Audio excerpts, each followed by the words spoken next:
नमस्कार, स्वराज एक्सप्रेस आप देख रहे हैं और मैं हूं आपके साथ काजल दुबे। स्वराज करियर में आपका बहुत स्वागत है। आज बात करेंगे किसी देश की अर्थव्यवस्था का आकलन उस देश की खेती किसानी की स्थिति से होता है। देश की 70% जनसंख्या तो रोजगार के क्षेत्र में खेती किसानी से ही जुड़ी होती है। कृषि में भी आधुनिकता आई है, नवीन तकनीकों का प्रयास हुआ है। इन सब के बावजूद भी आज इस क्षेत्र में युवा शक्ति की कमी है, यानी कि युवाओं के लिए यहाँ करियर का अथाह संभावना है। खास तौर से अध्ययन और स्वरोजगार के क्षेत्र में विशेष संभावना है। अगर आप 12वीं क्लास पास कर चुके हैं और सोच रहे हैं कि किस क्षेत्र में करियर बनाएं, तो कृषि का क्षेत्र आपके लिए बेहतर विकल्प साबित हो सकता है। कृषि के क्षेत्र में करियर बनाने के लिए छात्र डिप्लोमा, ग्रेजुएशन, पोस्ट ग्रेजुएशन और पीएचडी कर सकते हैं। और क्या है करियर में संभावनाएं, ज्यादा चर्चा के लिए मौजूद है हमारे साथ स्टूडियो में professor Sonali Tanwar, faculty of agriculture, Bhabha university. Sonali ma'am, सबसे पहले बहुत स्वागत है स्वराज एक्सप्रेस में आपका। Thank you so much. Bhabha university में के बारे में ही सबसे पहले जानना चाहेंगे, कौन कौन से डिपार्टमेंट हैं वहां पर और एग्रीकल्चर के लिए और क्या क्या फैसिलिटी प्रोवाइड की जाती है। जी, आपका सबसे पहले तो बहुत बहुत धन्यवाद। जैसे आप पूछ रहे हैं कि भाभा यूनिवर्सिटी में कौन कौन से डिपार्टमेंट है, तो वहाँ हमारे यहाँ पे हर डिपार्टमेंट, हर सब्जेक्ट के हर डिपार्टमेंट है। जैसे मेनली अगर हम एग्रीकल्चर की बात करें, एग्रीकल्चर बीएससी एग्रीकल्चर वहाँ पे है, बी फार्मा है, डी फार्मा है, पैरामेडिकल है, नर्सिंग है, डेंटल है, बीडीएस, एमडीएस और भी बहुत सारे कोर्सेस हमारे यहाँ संचालित होते हैं। जैसे आज हम लोग बात कर रहे हैं एग्रीकल्चर के करियर के बारे में कि किस तरह से हम लोग उसको जानते हैं, कैसे हम लोग उसमें शुरुआत करते हैं। तो मैं आपको सबसे पहले बताना चाहूंगी कि बीएससी एग्रीकल्चर जो कोर्स है वो 4 साल का कोर्स है। वैसे तो जैसे ही जब कृषि का नाम आता है तो हमारे दिमाग में एक ही चीज आती है, खेत खलिहान या फिर किसान। जबकि टेक्निकली अगर देखें तो ये एक कोर्स टेक्निकल बेस्ड कोर्स है जो कि पूरी तरह से साइंटिफिक मेथड्स पर डिपेंड करता है। जैसे जैसे हम लोग पहले परंपरागत कृषि करते थे, अब धीरे धीरे हम लोग तकनीकी की तरफ बढ़ते जा रहे हैं और वो ज्ञान हमें तभी आएगा जब हम इस तरह के कोर्सेज को करेंगे और करने के साथ साथ सीखेंगे प्रैक्टिकली उसको। तो हमारे यहाँ ये बीएससी एग्रीकल्चर संचालित होता है। बिल्कुल, बहुत सारे स्टूडेंट्स होते हैं जो अक्सर हम देखते हैं कि ये चिंताओं में रहते हैं कि हम अपना करियर कैसे बनाएं, तो इसके लिए कृषि में करियर कैसे बनाया जा सकता है। जी बिल्कुल, जरूर मैं बताना चाहूंगी आपको। जैसे कि 12th का जो स्टूडेंट है, या तो वो कृषि संकाय से हो या फिर वो साइंस से हो। अगर वो कृषि से है या साइंस से है, उसमें अगर उसके 50% मार्क्स होते हैं तो वो बीएससी एग्रीकल्चर करने के लिए एलिजिबल होता है। अब देखिए, 2 तरह से हमारा जो बीएससी एग्रीकल्चर है वो बच्चा कर सकता है। एक तो होता है एंट्रेंस एग्जाम। एंट्रेंस एग्जाम में PAT होता है, प्री एग्रीकल्चर टेस्ट, उसके थ्रू बच्चा आता है और जब अगर उसमें पास हो जाता है और उसके जो उचित अंक होते हैं वो अगर सफिशिएंट होते हैं तो उसको जो गवर्नमेंट कॉलेजेस है या यूनिवर्सिटी है, जैसे हमारे एमपी की अगर हम बात करें तो हमारे यहाँ पे मूलतः 2 यूनिवर्सिटीज हैं गवर्नमेंट की जो इस कोर्स को संचालित करती हैं। और दूसरा माध्यम होता है बच्चे की तरफ कि वो डायरेक्ट एडमिशन लेके अपना बीएससी एग्रीकल्चर जो कोर्स है वो कर सकता है। जैसे हमारे यहाँ भाभा यूनिवर्सिटी में वो डायरेक्ट एडमिशन पा सकता है, बस उसका एग्रीकल्चर सब्जेक्ट हो या साइंस हो, दोनों में से कोई एक हो और 50% उसके 12th में मार्क्स हो। अगर ये सारी चीजें वो पूरी करता है, फुलफिल करता है, तो वो 4 साल का जो बीएससी एग्रीकल्चर कोर्स है उसको कंप्लीट कर सकता है। देन करियर की बात अगर हम करें तो अगर मैं आपको बताना चाहूंगी कि एक एग्रीकल्चर सेक्टर ऐसा सेक्टर है जिसमें सबसे ज्यादा जॉब की संभावनाएं होती हैं। आप धीरे धीरे जैसे जैसे आगे हम इस प्रोग्राम में बढ़ेंगे मैं आपको बताती जाऊंगी। यहाँ हम लोग 100 से अधिक जॉब अपॉर्चुनिटी बच्चा पा सकता है और बहुत इजीली पा सकता है। उसको कोई बहुत ज्यादा ऐसे हाईफाई स्टडी करने की जरूरत नहीं है। बस जो चीजें हैं, जैसे वो बीएससी एग्रीकल्चर करता है, देन एमएससी एग्रीकल्चर वो करे, और अगर वो रिसर्च में या टीचिंग में जाना चाहता है तो वो पीएचडी कर सकता है, उसकी अधिक संभावनाएं बढ़ती है। जैसे बीएससी एग्रीकल्चर करने के बाद उसको बहुत सारे सेक्टर्स या बहुत सारे उसकी जॉब अपॉर्चुनिटी, जॉब लाइन्स खुलती जाती है। तो ये एक करियर के लिए, बच्चों के लिए एक बहुत अच्छा माध्यम है। बहुत आसानी से बच्चे इसमें अच्छा आय प्राप्त कर सकते हैं। बिल्कुल मैम, 4 साल का पूरा कोर्स होता है और जैसे कि आपने बताया कि यूनिवर्सिटी में भी इसकी फैसिलिटी प्रोवाइड की जा सकती है। अगर इसकी प्रोसीजर की बात करें, अगर कोई स्टूडेंट्स को बीएससी करना है तो क्या प्रोसीजर होगा एडमिशन का? देखिए, सबसे पहले तो जो मैंने परसेंटेज और सब्जेक्ट के बारे में बताया, वो 2 चीज उसके पास हो। देन प्रोसीजर हमारे यहाँ डायरेक्ट एडमिशन की सीधी ये होती है कि बच्चा आता है अपना डॉक्यूमेंट्स लेकर, 10th 12th आधार कार्ड, समग्र आईडी, डोमिसाइल, कास्ट सर्टिफिकेट और टीसी एंड माइग्रेशन जो ओरिजिनल हम लोग लेते हैं, ये सारी चीजें वो लेकर आए और डायरेक्ट हमारे पास आता है और जो भी उसकी रजिस्ट्रेशन अमाउंट होता है, चार्जेस होते हैं, वो पे करता है और उसका सीधे तौर पर एडमिशन हो जाता है। वो सीधे तौर पर उसकी काउंसलिंग होती है, वो एनरोल्ड हो जाता है। 12th का तो 50% आपने बताया, लेकिन जब एंट्रेंस एग्जाम जो देगा उसकी मान्यता कितने परसेंट? देखिए, उसका डिपेंड करता है कि कट ऑफ कितना जा रहा है। वो तो एक गवर्नमेंट का, जैसे आप बच्चा पीएमटी देता, अब नीट देने लगा है एक ओवरऑल, इस तरह से जो उसका कट ऑफ जाता है, ऐसे ही प्री एग्रीकल्चर टेस्ट का कट ऑफ जाता है। उस कट ऑफ के अकॉर्डिंग उसको कौन सा कॉलेज मिल सकता है या वो उसमें पास हुआ है कि नहीं हुआ है, ये डिपेंड करता है रिजल्ट आने के बाद। जैसे कि अभी फर्स्ट काउंसलिंग शायद गवर्नमेंट की शुरू हो गई है, तो उसमें कितना कट ऑफ गया है वो उसके ऊपर डिपेंड करता है, उसको कौन सा कॉलेज और कैसा कॉलेज मिलेगा। जब बच्चा अगर वहां नहीं पास हो पाता या कभी सम केसेस में कहीं उसको दिक्कत आती है, तो वो ज्यादा करके तब प्राइवेट की तरफ मूव ऑन करता है। बिल्कुल, अगर जिस कट ऑफ की बात करें तो ये न्यू सेशन शुरू हो चुका है। लास्ट कट ऑफ मैम कितना गया था और इस बार में कितना डिफरेंस नजर आएगा, क्या लगता है? इस बार कट ऑफ, जैसे कि रिजल्ट की अगर हम लोग बात करें तो 12th का जो रिजल्ट है एग्रीकल्चर का, वो अच्छा, मतलब संतोषजनक जिसको बोल सकते हैं वो नहीं रहा है। उसमें कुछ बहुत सारे बच्चे ऐसे हैं जिनको सप्लीमेंट्री आई है, बहुत सारे बच्चे ऐसे हैं जो फेल भी हुए हैं। कई जगह पे ऐसे हैं कि स्कूल, मैंने कई रिजल्ट्स ऐसे देखे हैं कि बच्चे पूरे के पूरे स्कूल में सारे बच्चे फेल हो गए हैं। तो ऐसी कंडीशन को देखते हुए जो कट ऑफ है वो हमारा थोड़ा लो जाएगा, तो उसको देखते हुए ये उम्मीद बनती है कि बच्चों के लिए अच्छी अपॉर्चुनिटी हो सकती है। बच्चे ने बीएससी कर लिया, बीएससी एग्रीकल्चर कर लिया, इसके बाद क्या ऑप्शन अदर ऑप्शन नजर आते हैं? जी मैम, बिल्कुल। देखिए, बच्चा अगर जब बीएससी एग्रीकल्चर करता है तो मैं उसको बिल्कुल ये सजेशन करूंगी कि वो अपनी पढ़ाई इनकम्प्लीट ना छोड़े। उसके लिए बहुत जरूरी है कि वो एमएससी करे। अब एमएससी करने के लिए उसको बहुत सारे हमारे पास स्ट्रीम्स होते हैं, उसमें से उसका जो भी पसंदीदा सब्जेक्ट है उसको वो ले सकता है और उसके साथ एमएससी के साथ आगे बढ़ सकता है। जैसे मैं आपको बताना चाहूंगी कि इसमें सबसे इंपॉर्टेंट जो सब्जेक्ट्स होते हैं वो कौन कौन से होते हैं। एमएससी के लिए होता है एग्रोनॉमी, होता है सॉइल साइंस, होता है प्लांट पैथोलॉजी, होता है प्लांट एंटोमोलॉजी, होता है उसके साथ एक्सटेंशन होता है, इकोनॉमिक्स होता है और बायोटेक्नोलॉजी होता है, और ऐसे कई सारे सब्जेक्ट हैं जिनसे कि वो एमएससी कर सकता है इन अलग अलग स्ट्रीम से। मेन तो एक हॉर्टिकल्चर हम लोग बोल रहे हैं, हॉर्टिकल्चर एक बहुत इंपॉर्टेंट सब्जेक्ट है जिसमें 2 स्ट्रीम अलग अलग होती है, वेजिटेबल साइंस और फ्रूट साइंस। तो दोनों में से वो कोई भी एक सब्जेक्ट लेके आगे बढ़ सकता है। तो जैसे ही वो एमएससी में इनमें से कोई भी एक सब्जेक्ट चुनेगा, अपना 2 साल का एमएससी वो कंप्लीट करेगा, उसके बाद उसके पास अच्छी खासी अपॉर्चुनिटी बन जाती है कि वो आगे का अपना कहाँ क्या करना चाहता है। वो या गवर्नमेंट एग्जाम की तरफ रुख करना चाहता है, या वो प्राइवेट सेक्टर की तरफ जाना चाहता है, या वो खुद अपनी कंपनी खोलना चाहता है। क्योंकि देखिए, जैसे ही वो बीएससी एग्रीकल्चर करता है वो उसको लाइसेंस बना सकता है, मीन्स कि वो अपना खाद बीज उर्वरक की जो दुकान है वो खोल सकता है। तो वो किस तरफ जाना चाहता है फिर ये उसके ऊपर डिपेंड करता है। बिल्कुल, यहाँ पर कहते हैं एमएससी एग्रीकल्चर करे और अनुसंधान को बढ़ावा दे, इस पर आपका पॉइंट ऑफ व्यू क्या कहता है? देखिए, अनुसंधान रिसर्च की जैसे हम लोग बात करते हैं, तो जब एक बच्चा बीएससी एग्रीकल्चर कर लेता है, देन एमएससी एग्रीकल्चर कर लेता है, तो मानते हैं कि हाँ, अब वो एक एग्रीकल्चर साइंटिस्ट बन चुका है, कृषि वैज्ञानिक की श्रेणी में उसको हम लोग रख सकते हैं।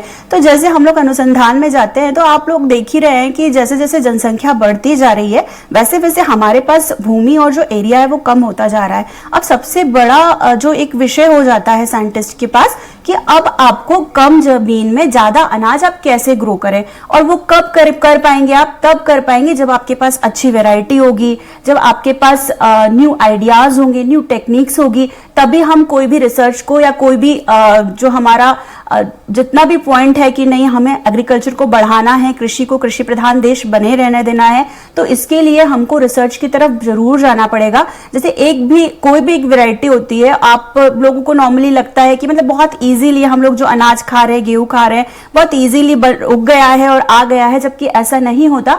किसी भी एक वैरायटी को बनने के लिए कम से कम 7 से 14 साल का टाइम लगता है, तब जाके वो डिस्ट्रीब्यूट होती है, तब जाके वो फार्मर तक पहुंचती है और खाने योग्य है कि नहीं हो या उसका कितना प्रोडक्शन है, ये सारी चीजें तय होती है। तो ये रिसर्च हमारे लिए बहुत इंपॉर्टेंट है। जब बच्चा पढ़ेगा आगे और आगे अगर उसका रुझान रिसर्च में है तो वो पीएचडी स्कॉलर ऑलवेज और पीएचडी के लिए वो जाना भी चाहेगा। तो ऐसी कंडीशन में रिसर्च एक इम्पॉर्टेंट पॉइंट बन जाता है। बिल्कुल मैम, अक्सर हम देखते हैं जो अदर फील्ड होती है उसमें हमें प्रैक्टिकल नॉलेज बहुत ज्यादा जरूरी होता है।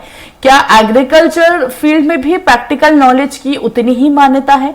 मैम बिल्कुल, आपने बहुत ही अच्छा सवाल पूछा। देखिए, एग्रीकल्चर जो है वो थ्योरी सब्जेक्ट बेसिकली है ही नहीं जी। वो पूरी तरह से प्रैक्टिकल का सब्जेक्ट है। जब तक आप करेंगे नहीं, करके नहीं सीखेंगे, तब तक आप कुछ नहीं सीख सकते।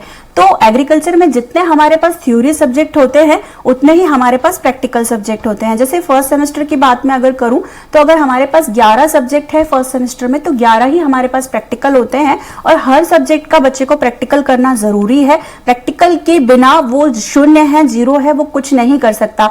एक एग्जाम्पल के तौर पे अगर मैं आपको पढ़ा दूं कि मुझे गुलाब की खेती करनी है और इस तरह से मुझे गुलाब लगाना है, लेकिन मैंने उसको पढ़ा दिया, लेकिन मैं फील्ड में नहीं गई, बच्चा नहीं गया या उसने करके नहीं देखा, तो जब तक वो करके नहीं देखेगा या जब तक वो लैब में नहीं जाएगा उसको ये पता नहीं चलेगा कि इसमें कौन सी बीमारी लगती है, कौन सा इंसेक्ट लगता है। क्योंकि नॉर्मली तो सबको पता है कि रोज को कैसे हम लगाते हैं, लेकिन ये बात किसी को नहीं पता कि ये वाली डिजीज कौन सी है, ये वाली बीमारी कौन सी है, ये वाला कीट कौन सा है।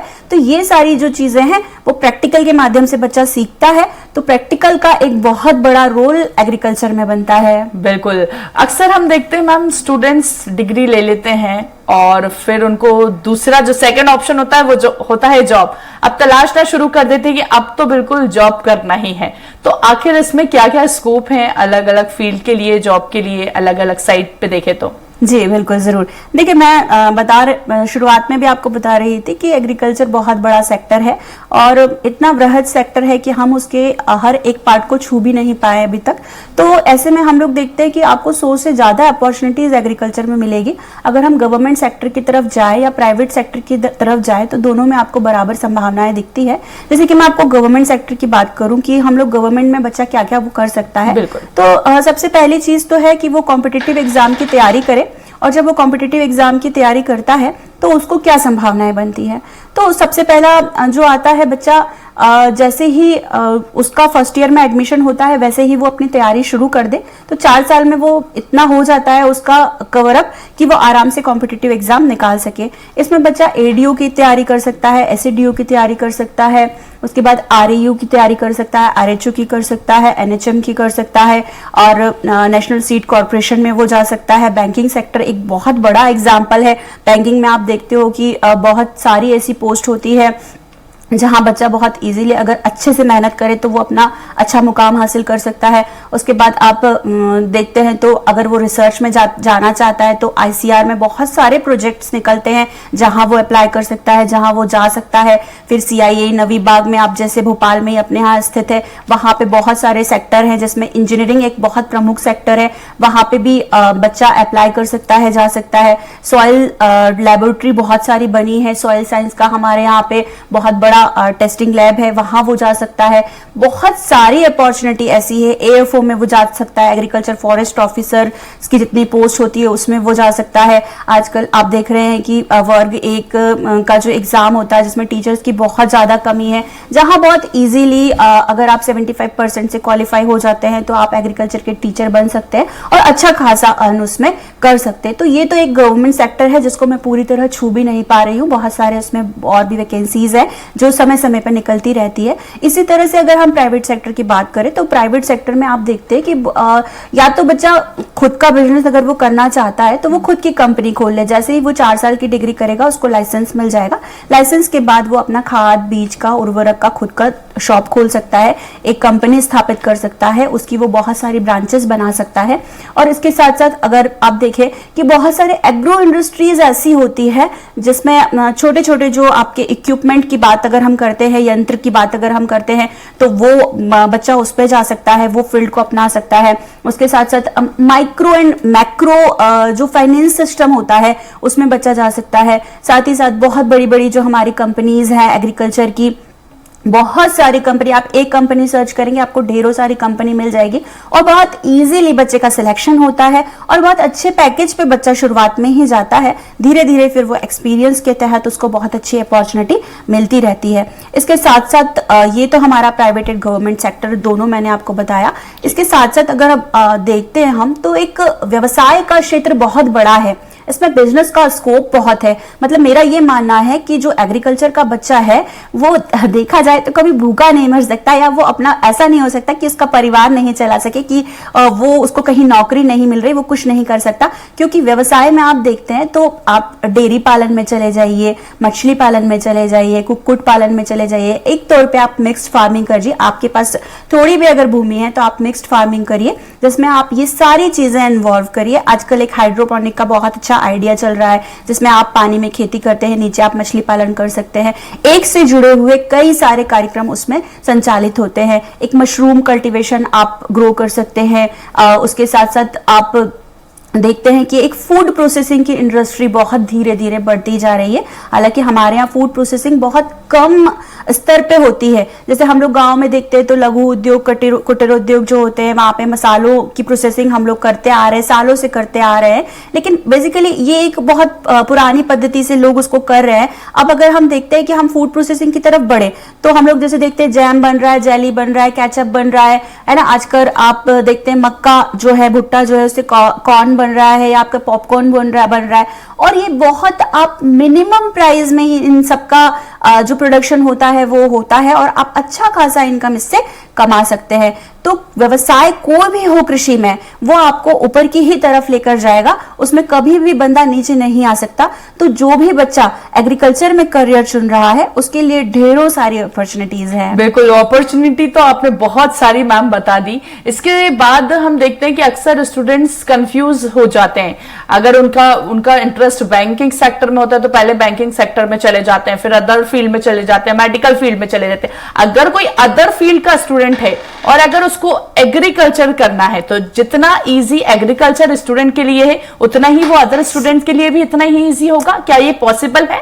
देखिए, सबसे पहली चीज तो एक चीज क्लियर है कि अगर बंदा साइंस का है हाँ। या एग्रीकल्चर का है तो ही वो बीएससी एग्रीकल्चर या एग्रीकल्चर की डिग्री कर सकता है ना। तो अगर वो साइंस का है तो कुछ सब्जेक्ट वैसे भी उसमें साइंस के होते हैं। कहीं कहीं उसको प्रॉब्लम आती है कि जहां वो उसने बिल्कुल ही एग्रीकल्चर का ए शब्द नहीं पढ़ा तो उसको थोड़ी सी टर्म्स समझने में दिक्कत आएगी साइंस के स्टूडेंट को। बाकी एग्रीकल्चर के स्टूडेंट को थोड़ा सा साइंस के सब्जेक्ट को पढ़ने में परेशानी आएगी, लेकिन ऐसा नहीं है कि वो नहीं पढ़ पाएगा उसको या नहीं कर पाएगा। बाकी अदर सब्जेक्ट की बात हम लोग करते हैं कि आर्ट्स की बात कर लिया, कॉमर्स की बात कर ली कि बच्चे ने बीए कर लिया, अब वो सोच रहा है कि मैं बीएससी एजी कर लूं, मैं अपना एक साइड वो कर लूं। तो वो देखिए ऐसा नहीं कर सकता। वो उसको या तो 12th फिर से करना पड़ेगा या उसके पास एक ही ऑप्शन बचता है कि अब वो 10th बेसिस पे 3 ईयर का डिप्लोमा कर ले, जो कि सिमिलर होता है बीएससी एग्रीकल्चर के। बस उसमें कुछ सब्जेक्ट्स, कुछ कोर्स कम होते हैं एग्रीकल्चर डिग्री के साथ साथ। तो या तो वो 3 ईयर का 10th बेसिस पे डिप्लोमा कर सकता है या फिर उसको 12th में एग्रीकल्चर सब्जेक्ट या साइंस सब्जेक्ट लेके दोबारा 12th करना होगा, देन वो बीएससी एग्रीकल्चर कर सकता है। डिप्लोमा में भी सेम सब्जेक्ट रहते हैं और बस ईयर कम हो जाता है। ये 4 ईयर का रहता है, डिप्लोमा 3 ईयर का रहता है, सेम प्रोसीजर रहता है। जी मैम, देखिए डिप्लोमा हमारे यहाँ, जैसे भाभा यूनिवर्सिटी की बात अगर मैं करूँ तो हमारे यहाँ 2 तरह के डिप्लोमा संचालित हो रहे हैं। एक 3 ईयर डिप्लोमा है और एक 2 ईयर डिप्लोमा है। तो 3 ईयर डिप्लोमा है उसके लिए जो एलिजिबल बच्चा है वो 10th बेसिस पे हम लोग उसको करा देते हैं, क्योंकि 12th में मान लीजिए उसका कोई और सब्जेक्ट है और उसका नहीं हो पाता तो वो 3 साल का कोर्स कर सकता है, जिसमें वो 1st सेम से कंप्लीट करके 6th सेम तक उसका डिप्लोमा कंप्लीट हो जाएगा। अब 2 ईयर वाला जो डिप्लोमा होता है, ऑलरेडी बच्चा एग्रीकल्चर से अगर है या साइंस से अगर है तो वो कुछ सब्जेक्ट 1st सेम के ऐसे होते हैं जैसे केमिस्ट्री हुआ या सॉइल साइंस हुआ, ये वो पढ़ चुका होता है। तो उसको लेटरल एंट्री मिलती है, मीन्स कि वो 3rd सेमेस्टर से अपनी जो कोर्स है वो पूरा करता है। देखिए इसमें ये चीजें होती है कि डिप्लोमा सिर्फ बच्चा इसलिए कर रहा है कि उसको या तो किसी कंपनी में जॉब मिल जाए या वो खुद का अपना बिजनेस सेटअप शुरू कर सके। तो ऐसी कंडीशन में उसको कुछ जो लाइसेंस है, जैसे सारे, ये तो नहीं कहूंगी कि उसको सारे के सारे लाइसेंस बन जाते हैं, लेकिन कुछ लाइसेंस उसको खाद और बीज का है या उर्वरक का है, ऐसे कुछ लाइसेंस बच्चे को डिप्लोमा में मिल जाते हैं, जैसे कि वो अपना खुद का स्वयं का बिजनेस जो है वो शुरू कर सकता है। ऐसे कई सर्टिफिकेट कोर्सेज भी होते हैं आजकल, जैसे आप लोग देख रहे हैं कि बहुत सारा चलन होता जा रहा है, मधुमक्खी पालन का हो रहा है, मुर्गी पालन का हो रहा है। मधुमक्खी पालन हनी बी जो है अपने आप में एक बहुत ही वृहद रूप में इसका कोर्सेज शुरू हो रहे हैं। तो ये कुछ सर्टिफिकेट कोर्स ऐसे हैं कि अगर इनको भी बच्चा 6 महीने या 1 साल का कर लेता है डिग्री सर्टिफिकेट कोर्स, तो इससे भी अपना बिजनेस शुरू कर सकता है। बिजनेस, मैम अभी आप कुछ देर पहले बता रहे थे प्राइवेट सेक्टर, गवर्नमेंट सेक्टर के टर्म्स बता रहे थे, तो अगर कोई बच्चा अफोर्ड नहीं कर सकता है तो उसके लिए स्कॉलरशिप बेस पर कर सकता है, वो है ये फैसिलिटी है? जी मैम, बिल्कुल आपने बहुत सही कहा कि कई ऐसे बच्चे होते हैं ग्रामीण क्षेत्र में जो जिन तक हमारी बात भी नहीं पहुंच पाती, और जिन तक शायद ये उनको एक दिमाग में होता है कि नहीं यार हम लोग नहीं कर सकते, नहीं पढ़ सकते, हमारे पास उतनी सुविधाएं नहीं हैं। तो ये बिल्कुल भ्रांतियां हैं, दिमाग से निकाल दीजिए, क्योंकि चूंकि बहुत कम फीस एग्रीकल्चर में होती है और उसके बावजूद जो स्कॉलरशिप आती है, गवर्नमेंट बहुत अच्छा स्कॉलरशिप बच्चे को देता है। ओबीसी कैटेगरी में भी उसको 40 to 60% स्कॉलर मिलता है और ST SC में उसको 100% स्कॉलरशिप मिलता है। तो बच्चा ये बिल्कुल अपने दिमाग से निकाल दे कि मैं कैसे पढ़ूंगा, क्यों नहीं पढ़ पाऊंगा। तो अगर आप जरा सा भी एग्रीकल्चर में इंटरेस्ट लेते हैं तो फुल स्कॉलर बेस्ड आपके ये जो प्रोग्राम हमारे हैं, यहाँ पे ओबीसी 40 to 60% स्कॉलर आपको मिलता है, एंड SC ST दोनों कैटेगरी के लिए हमारे यहाँ 100% स्कॉलरशिप पे एडमिशन उपलब्ध होते हैं। मैम हर बच्चा की एक उम्मीद होती है कि अच्छी सैलरी हमको प्रोवाइड हो, तो इसकी सैलरी क्या एक्सपीरियंस बेस्ड पर रहती है? नहीं मैम, ऐसा बिल्कुल नहीं है। धीरे धीरे देखिए, ऑब्वियसली ये तो बात सही है कि जैसे एक्सपीरियंस हमको होता है वैसे हमारी सैलरी बढ़ती जाती है। लेकिन जैसे कि चूंकि मैं एग्रीकल्चर की बात करूं तो मैं कई बार ऐसा खुद सोचती हूँ, बच्चों को देखती हूँ, जिन बच्चों को मैंने पढ़ाया हुआ है, जब वो बच्चे BSc एग्रीकल्चर कर लेते हैं, और जैसे हमारे यहाँ बहुत सारे कैंपस सिलेक्शन होते हैं, बहुत सारे प्लेसमेंट अभी तक हमारे यहाँ हो चुके, 3-4 बैच हमारे यहाँ से निकल चुके हैं। तो जब मैं बच्चे को देखती हूँ तो बच्चा सीधा 18,000 20,000 पे सीधे जाके वो मतलब जॉब उसको मिल जाता है फ्रेशर में। तो ये मुझे लगता है कि बहुत बड़ी बात है कि बच्चा फ्रेशर है, BSc एग्रीकल्चर है, और चूंकि वो गांव का है, उसको ठीक से इंग्लिश भी नहीं आती, उसको ठीक से दूसरों से बात भी नहीं करना आ रहा है, और अगर वो 18-20 हजार पे उसको जॉब मिल रही है तो बहुत बड़ी बात है, बहुत अच्छी बात है। तो अगर पैकेज की बात करें तो वो शुरुआती तौर में ही हम देखते हैं कि उसको 2-2.5 लाख का 3 लाख का पैकेज मिल रहा है। फिर जैसे जैसे उसको एक्सपीरियंस हो रहा है, नो डाउट उसका सैलरी भी बढ़ रहा है, पैकेज बढ़ रहा है, और धीरे धीरे उसको कंपनीज में अच्छी अपॉर्चुनिटी मिलती जाती है। बिल्कुल, जानना चाहेंगे कि इसका उद्देश्य, इसका महत्व क्या है, एक अगर हम ब्रीफ में बात करें तो? जी बिल्कुल, देखिए मैं बताती हूँ, महत्व सबसे बड़ी चीज यही है कि हम जो है एक कृषि प्रधान देश में रहते हैं। जैसे आप शुरुआत में बात कर रहे थे कि हमारी जनसंख्या का 70% भाग जो है कृषि प्रधान है। आज भी लोग हमारे गांव में निवास करते हैं और कृषि पर आधारित हैं।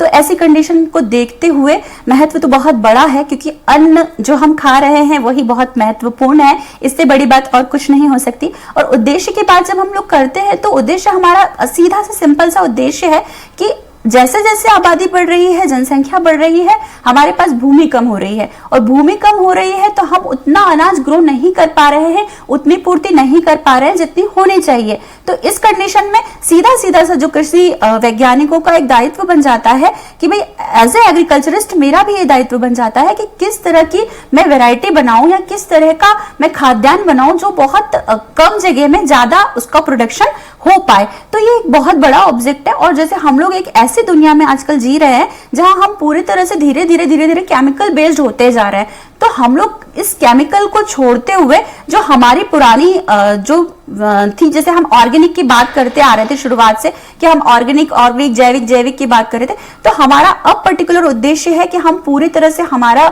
जो खेती है उसको जैविक पर ले आए और हमारा जो अनाज है उसकी उपज को हम बढ़ा दें। बिल्कुल। एक लास्ट क्वेश्चन मैम करना चाहूंगी आपसे, आप सभी जो स्टूडेंट्स एग्रीकल्चर में इंटरेस्ट रखते हैं उनके लिए एक लास्ट मैसेज क्या देना चाहेंगे? जी जरूर।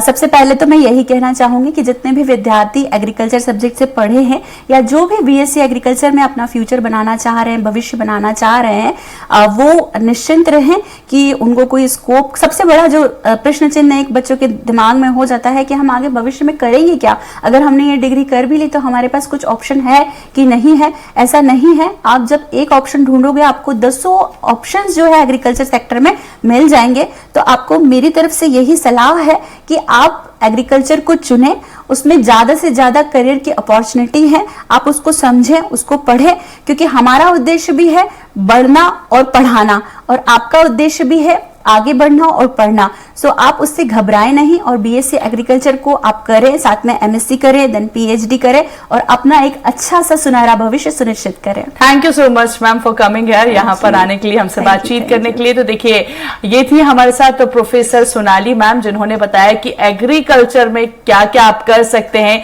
एक आपके भविष्य को किस तरह से आप सुनहरा बना सकते हैं, कौन कौन से कोर्स होते हैं, क्या क्या फील्ड है, कितना आपके लिए फायदेमंद है, ये तमाम जानकारी उन्होंने हमारे बीच रखी। और इसके साथ ही स्वराज करियर में इतना ही। दीजिए इजाजत और देखते रहिए स्वराज एक्सप्रेस। नमस्कार।